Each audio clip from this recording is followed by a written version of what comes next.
L'histoire d'Isaac Newton. Le génie de la gravité Isaac Newton est né le 25 décembre 1642, selon l'ancien calendrier, dans un petit village appelé Woolsthorpe, en Angleterre. Il était un bébé prématuré, si petit que personne ne pensait qu'il survivrait, mais Newton allait changer le monde. Chank, un enfant curieux dès son jeune âge, Newton aimait construire des choses, des moules à vent, des horloges en bois, et même des modèles de machines. Il ne parlait pas beaucoup, mais il passait son temps à observer, réfléchir et poser des questions sur le monde qui l'entourait. Un élève de génie, il entra à l'université de Cambridge à 18 ans. Là-bas, il étudiait les mathématiques, la physique et la philosophie. Pendant une épidémie de peste, l'université ferma et Newton retourna chez lui. C'est pendant cette période d'isolement qu'il fit ses découvertes les plus importantes. À Pluck, la pomme et la gravité un jour.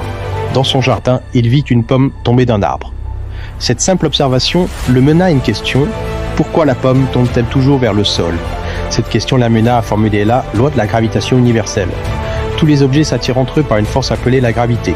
Just et jouer les grands travaux de Newton découvrit et formula l'esprit du mouvement, qui explique comment les objets bougent.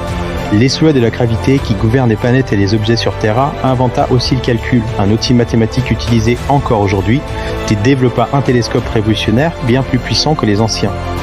Murrowitt, un homme complexe Newton, n'était pas seulement un scientifique. Il s'intéressait aussi à la chimie, à la théologie, l'étude de Dieu et à la Bible.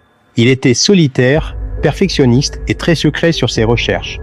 Reconnu et honoré en 1705, il fut anobli par la reine d'Angleterre, devint Sir Isaac Newton. Il dirigea la Royal Society, la plus grande société scientifique anglaise, et fut respecté dans toute l'Europe. Petsegay, fin de vie Isaac Newton, est mort le 20 mars 1527 à l'âge de 84 ans. Il est enterré à l'abbaye de Westminster, un honneur réservé aux grands hommes d'Angleterre. Héritage aujourd'hui, Newton est considéré comme le père de la physique moderne.